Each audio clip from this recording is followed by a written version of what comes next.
Hi everyone, welcome back to the podcast / YouTube channel, and that's what it is. I guess it's both of those. Let me jump right into the topic, so I don't want to lose anybody. Oh, we need to get to it right away, or else everybody's gonna jump ship in this impulsive world that we live in this clickbaity, do it right now, impatient world that everybody lives in. Everybody talks about this impatient world that we're living in. It's an impatient world. It's nice to be able to take a second to admire my surroundings and then think about the atmosphere. I have a window open today, and you might be able to hear the birds and nature. Nature is involved in the world. Nature is current. Mountains are current because they're always with us. They always prove themselves. And besides that, nature is just kind of like, it's always growing. It's like retracting and growing and shit like that. It's like growing and then it's dying and then whatever else. Because it's nature. And that's just the way that nature gets. Let me be entertaining every second of the entire thing. I mean, this is so entertaining when you talk about nature. My dog is staring directly at me, and then I make mention of him, and then he moves around just to stare at me more, just to make sure that I can see him. He looks at me dead in the eye as if I'm being recorded by him, as if I'm not already being recorded by this camera. It doesn't make me mad.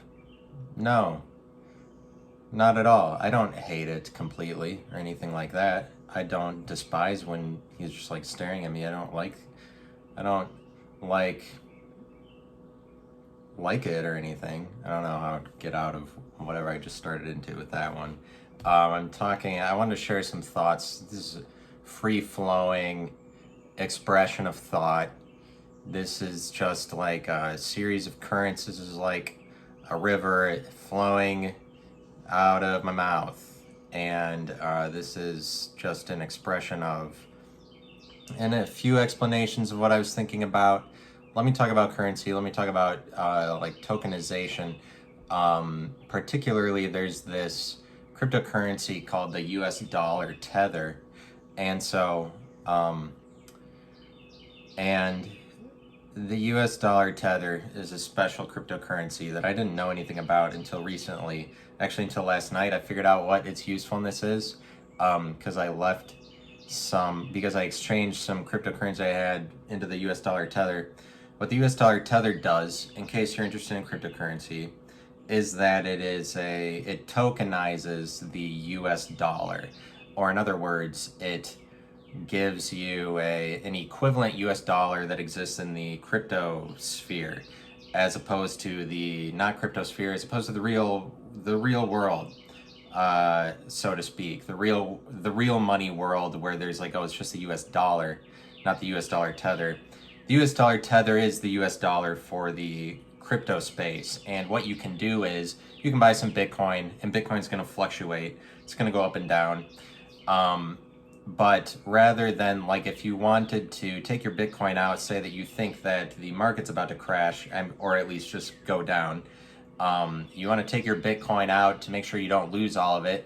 Rather than having to transfer it back to your bank to put it in US dollars there, you can transfer it on in the same place, like probably on the same exchange just about that you're holding it, or you can transfer it to an exchange, but you can more easily convert this cryptocurrency you have, whether it be Bitcoin or Ethereum or whatever. If you transfer it into the US dollar tether cryptocurrency, then it's the same as making it US dollars. And so the US dollar tether works like a bank account, for like the same way that your bank account works. Like if you put like $650 in the US dollar tether, this would be the same thing as putting $650 in a bank account, and then the money that you're putting in there is backed by the US dollar.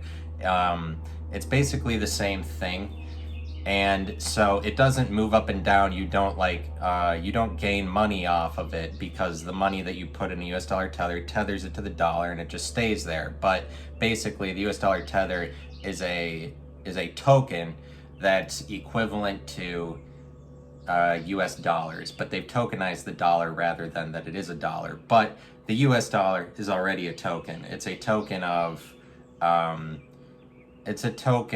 belief in currency that you get to exchange in this US dollar.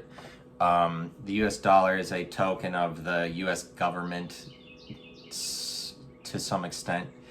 It's a token of appreciation if the money is appreciating. It's a token of but it's just the US dollar is already a token. You can tell that it is. It's like this. It's got imagery, and it's a square. It's a rectangle, and they created it to exist a certain way. It's a token. It's a placeholder. That's why it's a token.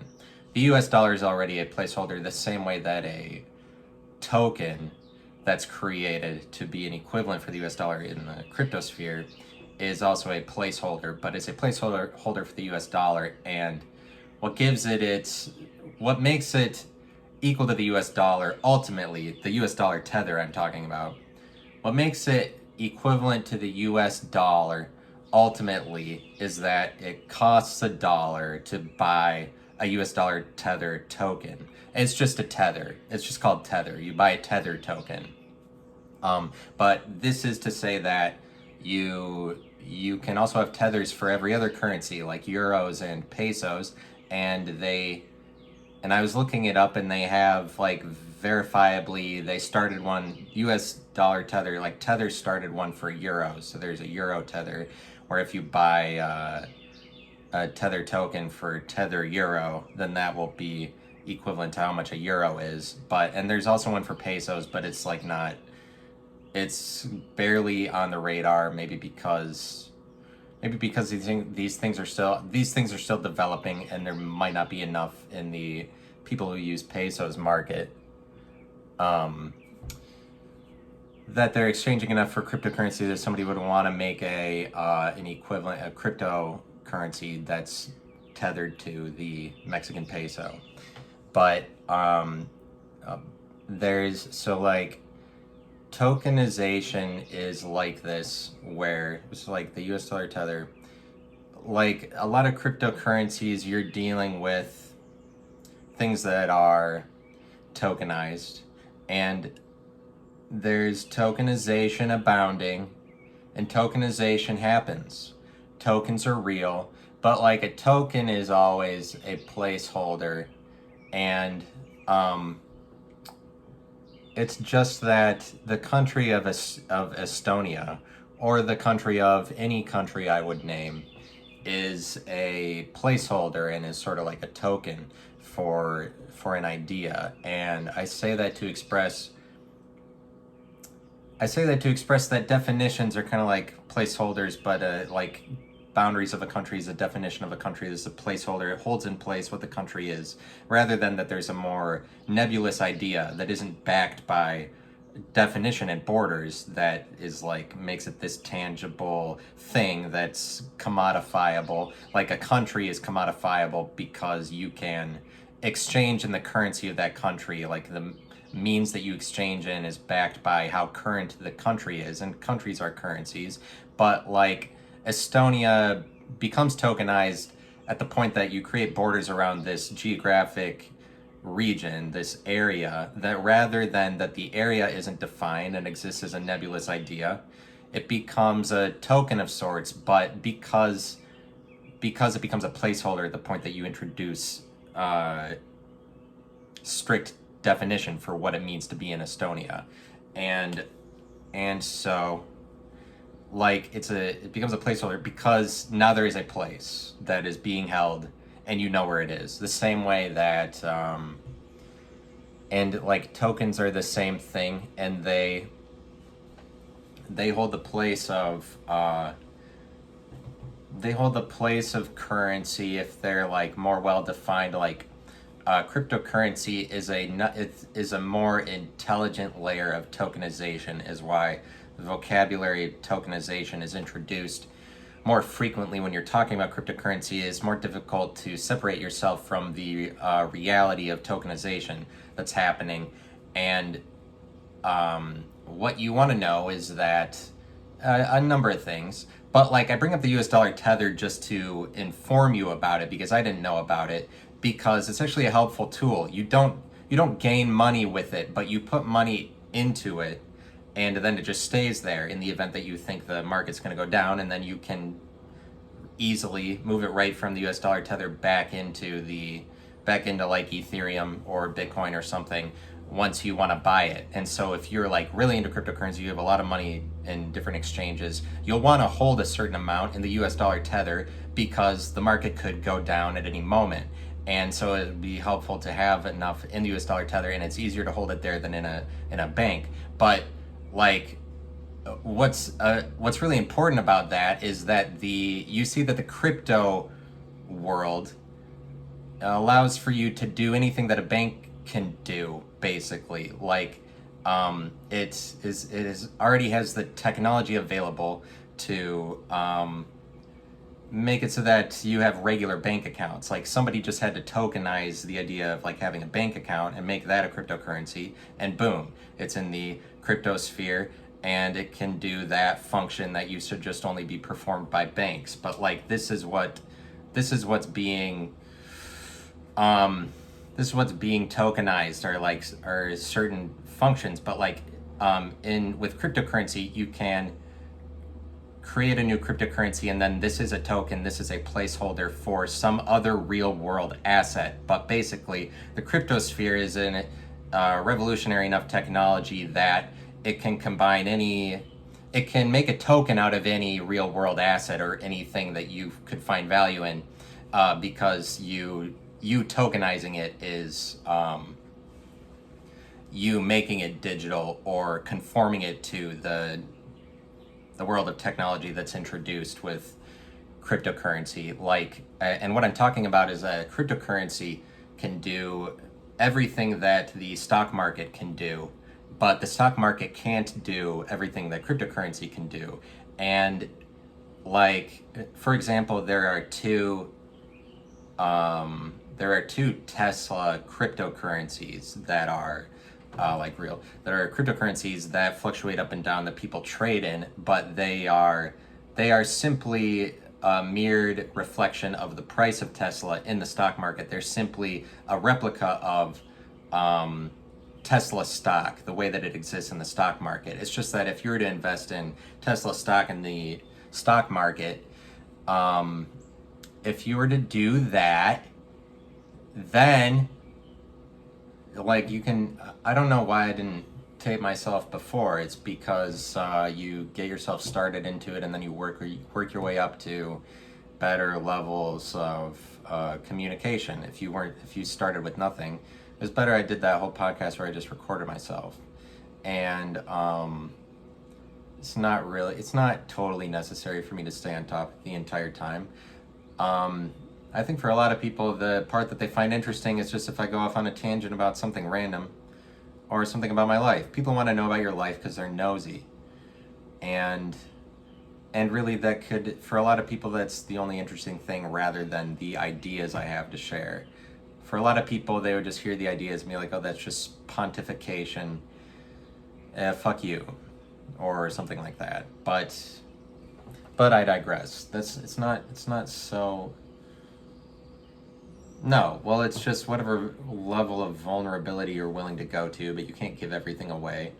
And people are out here hustling, and everything's a hustle, and just depends on what your hustle is. And that's what I was talking about in my previous podcast about identity, is that you have a hustle, and I was trying to work out, is it necessary to have a hustle? And I would say, not necessarily, but it depends on what you want. I think that you should have one. You should strive after an identity. You might not live as fulfilling a life if your identity isn't dependent on your own individual sacrifices. And so the more individualized your identity is, maybe the more fulfilling it will be. But if your identity is given over entirely to collectives, then then it might be difficult for you to understand what you're contributing to the world. But you could also go in the Snoop Dogg direction and be like totally have your identity completely individualized. Snoop Dogg is completely individualized identity, but the people who are, but it's like any hip hop artist is doing that. They come out with a name, and like this is who they are. This is what they package themselves as, and then this like it's very individualized, especially if it's just it's just them as the artist. If it's just Future or something, and it's just one guy, then he's packaging himself as Future, and then his whole hustle is dependent on his ability to make good on selling you on his ability to speak on Future, if that's what he's saying he has the authority over. But you get Snoop Dogg, and that's a completely individualized identity instead of giving your identity over to collectives, because it almost becomes one-dimensional what Snoop Dogg does, like, because you know that Snoop Dogg always smokes weed, and he raps, like you kind of know what you're getting with Snoop Dogg, but like he's just such a mainstay at this point. He's such a established reality. But what I'm saying is, just for a person to take that on, that actually takes a lot of risk, because one day Snoop Dogg was just like, I'm gonna be Snoop Dogg now, because he was some other guy with a different name before that. But he's like, well, now I'm gonna be like publicly known as Snoop Dogg, almost to the point that my family and friends would consider calling me Snoop Dogg, is like how much I'll be known as that. And it's completely individualized to sacrifice that much for like a name like that, because he's like Snoop Dogg publicly, but he owns it so much. And it's kind of like that's what Nardwuar does also. Nardwuar completely individualized, like he sells out for I am this artist. And what I'm talking about is just I'm trying to work out still the need for an identity. I say that it's like not that you need one, but it depends on what you want. You might be more interested in making yourself unique, and so then in that case you're going to have to risk it to sell out to be an artist more, be like, oh, this is what I'm about, but that involves risk. Like me talking about currency, like saying that's what I'm about, and I reduce it just to currency. But you know what, I don't need to explain myself. I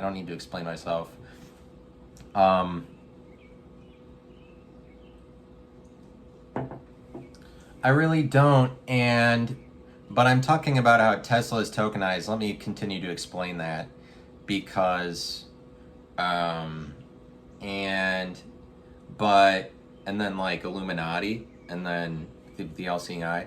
I'm trying to leverage what I'm doing here into a position with the Illuminati, if I can get big enough, and we're going to Illuminatize this. We're going to tokenize illumination with the technology created with currency, this new take on currency that introduces, in some respects, a new way of looking at things, so that you can, I'm trying to make a point about technology with the last couple sentences that I started, and which is that sentences are technological.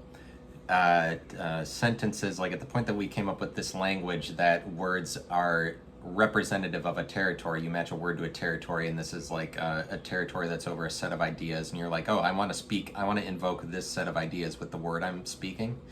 Words are like technology, because they're this new, at some point they were a new thing, but this new thing that allows us to speak the way that we want. And so like sentences are like technology, and that we come up with an idea like the speed of light. This is a technology that pertains to physics, but physics in some respects tokenizes the speed of light. But it's kind of more like, if you create a definition, this is like a tokenization of sorts, any definition, because you're creating a placeholder for what would otherwise be an idea. And so it's like Bitcoin, the common gripe with cryptocurrency is that, like, well, currencies it's not even real. And it isn't. But what cryptocurrency exploits is that money, as backed by national governments, isn't real, and exploits that by providing you a relatively better alternative, like Yeah, I'm distracted by it. I'm distracted by the forest outside me. I hope you can hear those birds.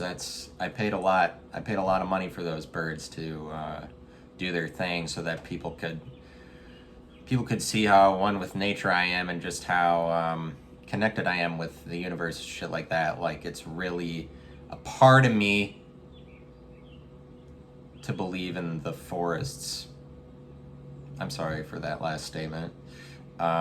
I hope I wasn't on the record when I said that. Oh, I was. I would, the entire time I would record it all, and then knew that, and then put it out on the internet afterward. Oh, wait, seriously? Oh wait, but now, even now, this is being, what I'm saying now is being recorded. Ooh, no. I'm sorry for that noise too. What's that on the record? That one was too?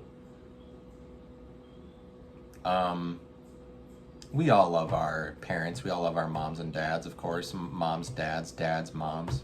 Of course. What's more current than moms and dads? Always moms, always dads.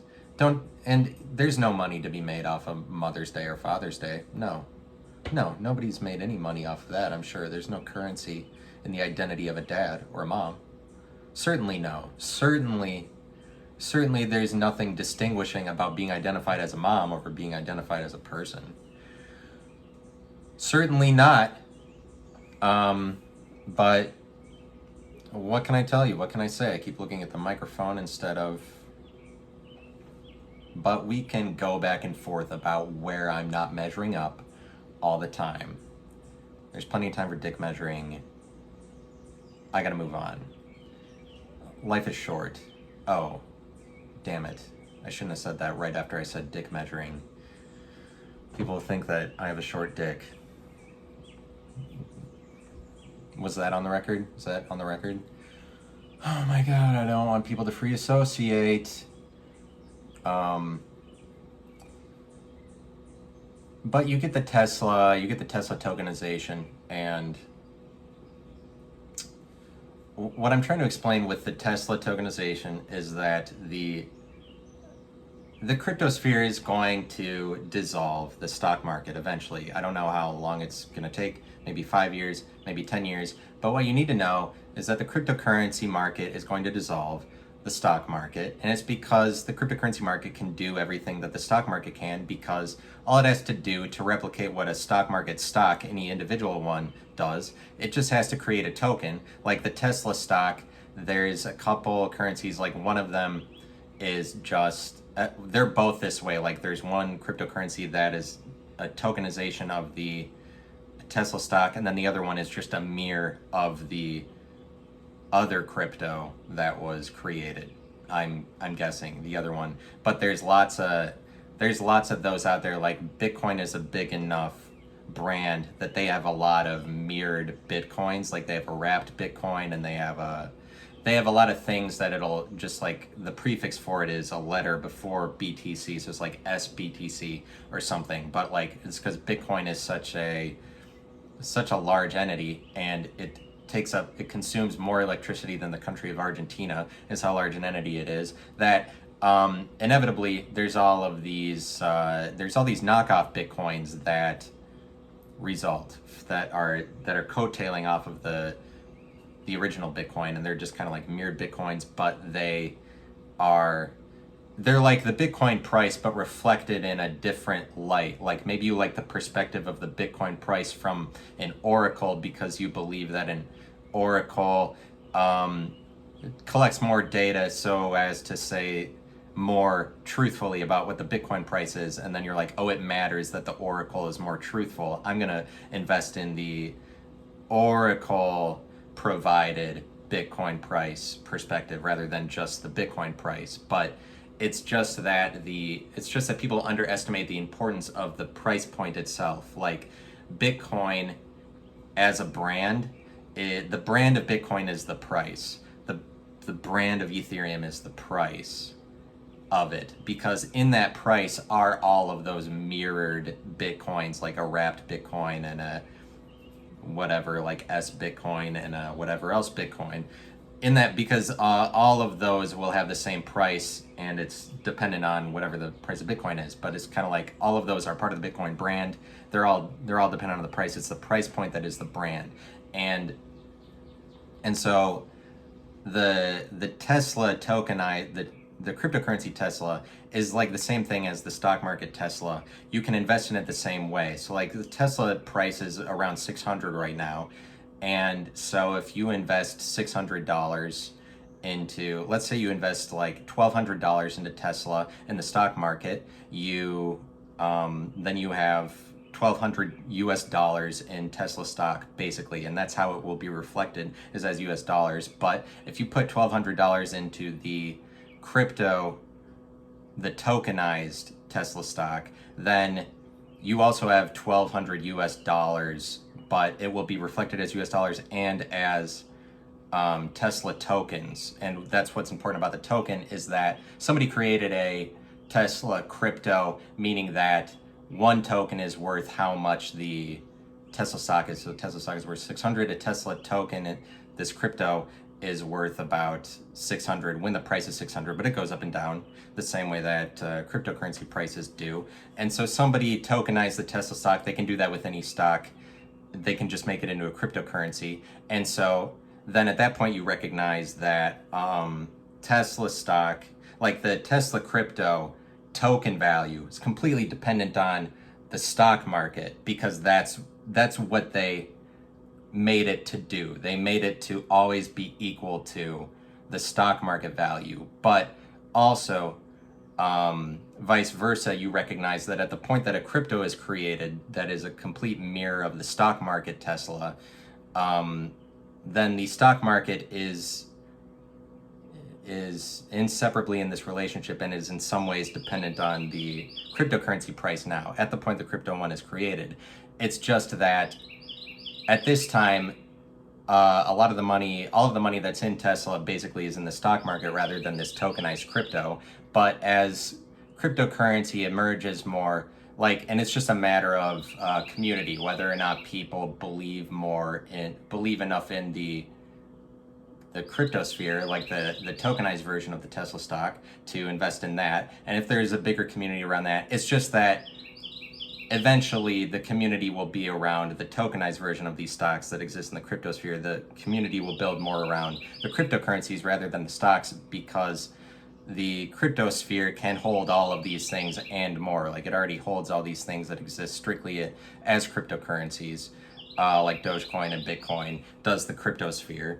And now that it's like there's a loud bird, and it's really distracting. It's really throwing me off. I'm like so clumsy, I get thrown off by a bird that's too loud.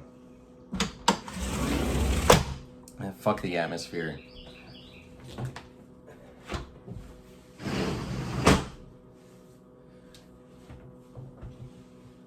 God made that bird. God made that bird to chirp in my ear, I think. And it's too bad that I'm not connected with nature anymore. I closed the doors and the windows because I don't want to be connected with nature that much. But I'm just trying to, I'm kind of belaboring the point and getting a little pedantic about this Tesla thing, because I'm trying to argue why the community around Tesla will grow larger than the community that's around the stock.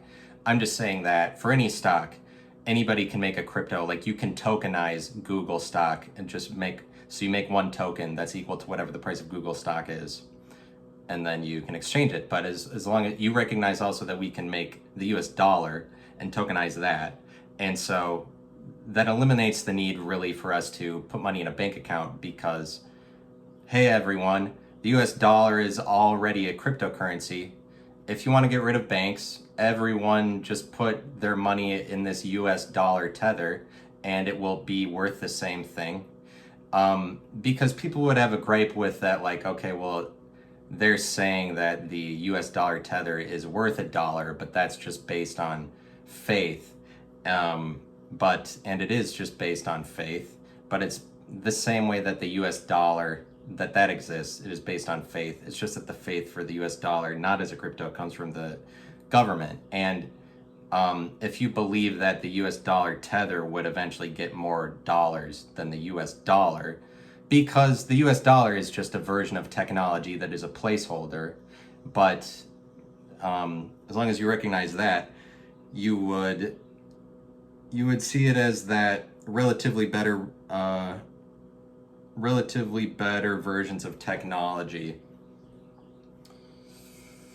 are going to supersede the versions of technology that we have. But like, it's basically is a version of technology that you have belief in this US dollar placeholder, and it's like a version of technology that like sentences are technology. Your belief in something is like that. And pretty much, since the cryptosphere can do everything that the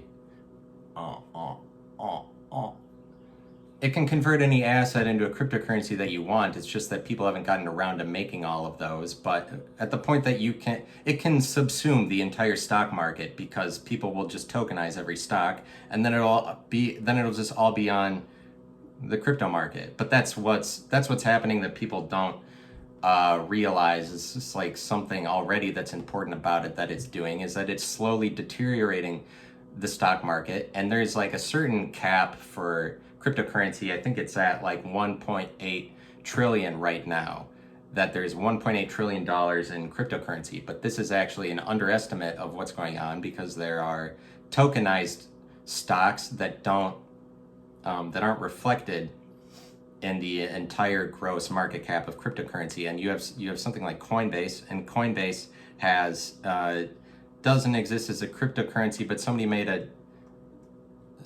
like a tokenized Coinbase price that reflects the stock market price of Coinbase.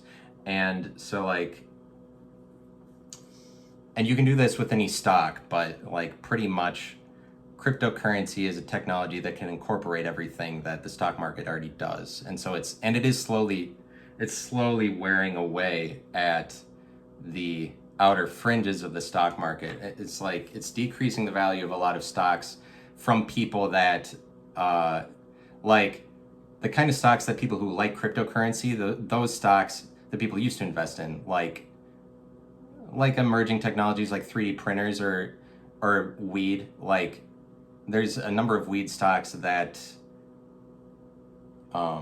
originate in Canada that everybody was investing in at the point that Canada legalized weed nationwide. But these kind of stocks are the stocks that people who like cryptocurrency would invest in. But at the point that you can invest in cryptocurrency, there's no reason to invest in the stock market, in my experience, because you're investing in the stock market to make money. Like, people who want short-term money, there's no reason to invest in the stock market for that anymore. If you want short-term money, just invest in cryptocurrency.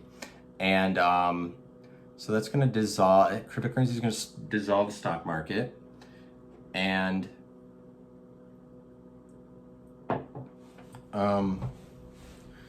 God created nature, and so I don't make that shit up, and I'm on record, and God loves me. God really loves me a lot, and wow.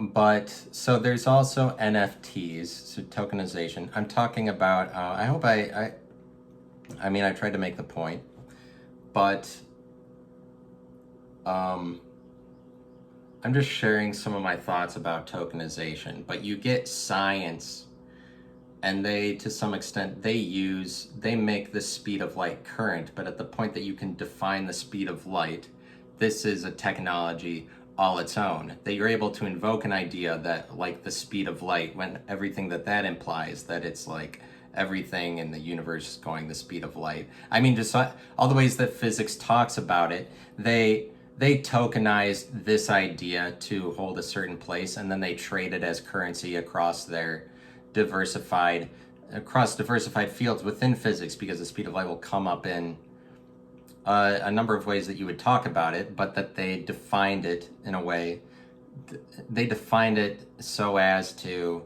harness the full potential of any characteristics that go along with the speed of light. But they they made it a placeholder so that when you're talking about the speed of light, you're always talking about this idea. This is the speed of light, but it's like physics exchanges in this term among other terms, and then all of the collection of all the terms that they frequently use build the character, the identity of physics itself. And it's kind of more like you as a person that holds cryptocurrency, the more of it that you hold, you have different ones, you have different currencies, the same way that like physics as an entity, they hold a number of different currencies that they exchange in, like the speed of light, electromagnetism, the speed of sound, of just anything physical, velocity. And like physics is really general, a broad term. So it's like you could bring up any scientific term and be like, oh, that's something that they currently use, that they currently spit back out, because it is reflective of their currently established reality. These terms that they use, like the speed of light, but that is like that's like a token. Let me see if I could explain that better. How is it that they tokenize that? I mean, they use it for their own purposes. They use it for their own purposes rather than. But it's just that we create something like units of measurement, because the meter is defined off of the speed of light. Like the length of a meter has to do with like it's how much space has been gone over. How much space has been eclipsed in a certain amount of time of the speed of light moving. Like when the speed of light does this much in a second, that's how long the meter is. And then in turn, the speed of light is backed by the meter, and then the meter is backed by the speed of light, because as they created this loop. But the creation of a loop like this is technology. But there's like units like that kind of go on forever, where it's like 1 coulomb is worth, I don't really know, but it's like a coulomb is related to like hertz, and hertz is a cycle per second, but then a second is backed by something else strange. But if you follow the relationship between unit to unit to unit, it kind of goes on forever, and maybe it loops back eventually, so that something you started with is backed by what you looped around to. You got back to it, and then you realized that you got back to the same exchange or something. But this, like a long relationship of units related to each other, is a kind of technology that we came up with, and is intelligent that we were able to do that. And it's helpful to us because we use all of those to measure things and speak more specifically and accurately about things. Like the more that we're able to quantify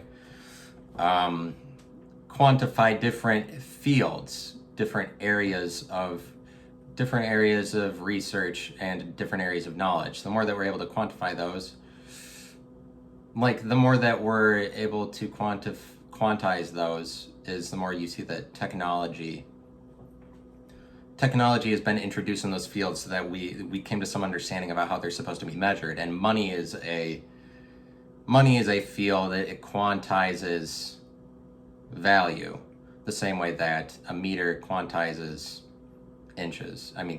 length. But you coming up with units is a technology all its own. But being able to loop something, or even come up with a language for a circle, because a circle is an infinite thing, but they were able to describe an instance of infinity. This on its own is like a intelligent kind of version of technology. But it's like you being able to invoke it, because the word is a specific thing.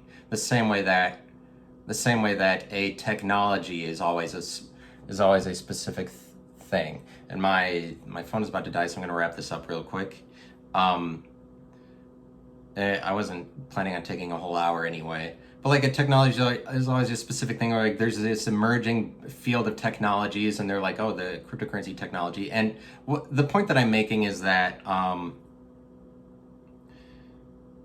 like Cryptocurrency, the knock on it is that you don't exactly know that it's real or whatever, and to some extent it isn't. But this is like words are also not real, but we align sentences a certain way and have sentence structures that are reflective of the way that we're thinking, and then they're like the way that we speak sentences is cultural and dependent on the language that we as a culture have learned. And but like the entire language is collective of all of these resources within it, the same way the cryptosphere is collective of all of the different currencies within it.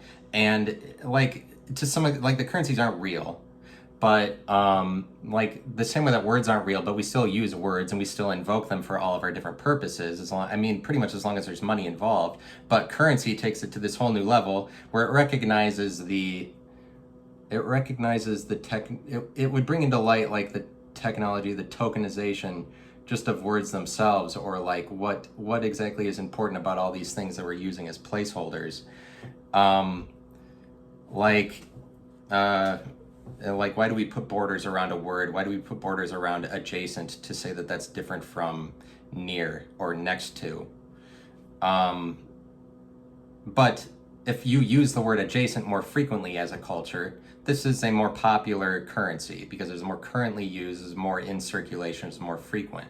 If you more frequently use one word over another, and so some currencies make more money than others. Some words are more frequent, and there's more money to be made off of them. For instance, liberals and conservatives frequently use words, but you can create a divide and make money off of that.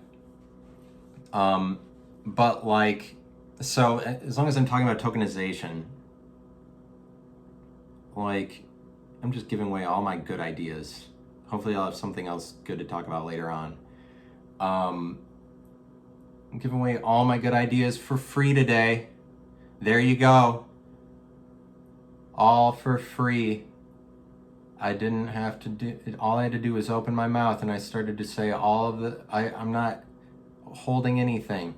I'm not holding any of it. It is now into the internet world. And so, and then what else you have to know is that, so I want to talk about non-fungible tokens, NFTs, real briefly, because I'm talking about tokens and tokenization. So I don't know a ton about NFTs. I'll just discuss it briefly from what I was reading about it this morning.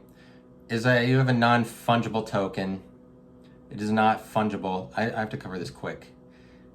It's a non-fungible token. It's non-fungible and it is related to the word fungi. It kind of in the way that, maybe in the way that fungi reproduces, does it reproduce asexually, and so it just like creates replicas rather than it would create offspring that's diverse of two people, like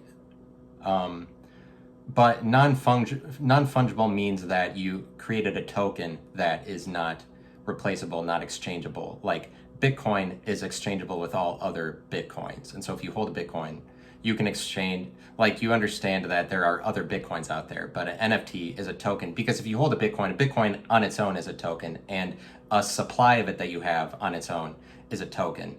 So there's like there's sub tokens within larger tokens, depending on supply that you have. And it's dependent on the definition that you've created, because if you hold a certain supply of Bitcoin, then this is a token on its own because you have defined a price point to yourself, even if you're the only one who has that exact amount of it. And you can go into millions of decimals really for the amount that you hold. So it's like and I'm saying that to say that one person's supply is pretty much always at least slightly different from somebody else's. And it's like non-fungible tokens is a token that's rare enough that it's not exchangeable.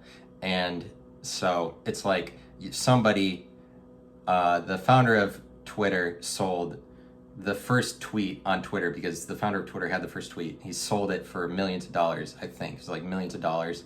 And because he converted it to a non-fungible token, but the tweet itself is what became the NFT, the non-fungible token, because it's irreplaceable. There's only one of the first tweet ever, so it's an irreplaceable token, as opposed to Bitcoin. There's plenty of Bitcoin.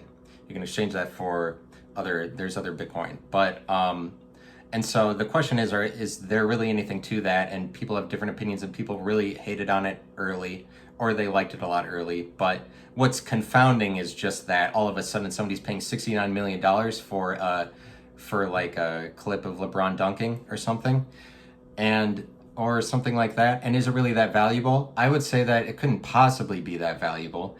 However many millions was paid for like the clip of LeBron dunking, I don't think it could possibly be that valuable, because as long as it's available on the internet. But I guess the thing is, you would have the right, if you owned it, to take it off the internet. It's just that you would also have to have resources to, like, you would also have to have the ability to enforce nobody putting that on the internet on their own. Like, and so you would maybe have to be well connected with YouTube to be like, hey YouTube, there's people putting up the clip of this thing that I own, you have to take that off. But like, so if you're not well connected, what are you going to do? Especially if you just gave away millions of dollars, that will be less helpful to you in your ability to try to wager your way towards getting more resources to enforce your authority over this thing. So I'm just saying, like, you get an NFT, and what's that about? I'm about to lose this whole thing if my phone dies, so I should have planned better, so I'm just going to stop it now. But like, what I'm saying is, a non-fungible token, I'll talk more about it later, but like, what are you getting when you buy the first tweet ever? The person who owns that, what do you get that ensures that nobody can replicate that? What do you get that it's like, oh, this is the official, this tweet ever? Because other people can, like, you can still see that tweet on the internet and shit like that. It's just like, what does it pay to own that? And it comes back to how much other people believe in your authority over that, or how much people care about somebody owning it. And it's like, at some point, people might not even care about ownership of something like this. And it's like, Sony owns Beatles songs, but Beatles songs, I think, still appear on Spotify, so maybe Sony sold some of them, but like, they're still worth millions and millions of dollars, even though, like, so people still respect the ownership of something like Beatles songs, even though people are able to like put Beatles songs on the internet on their own without owning it. There's still plenty of worth in somebody owning the Beatles songs. It's just that if people's belief in ownership itself deteriorates, then that would be detrimental to non-fungible tokens. But thanks for listening. You know what? Hit that smash that subscribe, like that subscription button, and turn on your notifications. Smash that hit button, click on that like, and then like that smash button if you want to, and then, it's totally worth it. And thanks for listening. Goodbye now.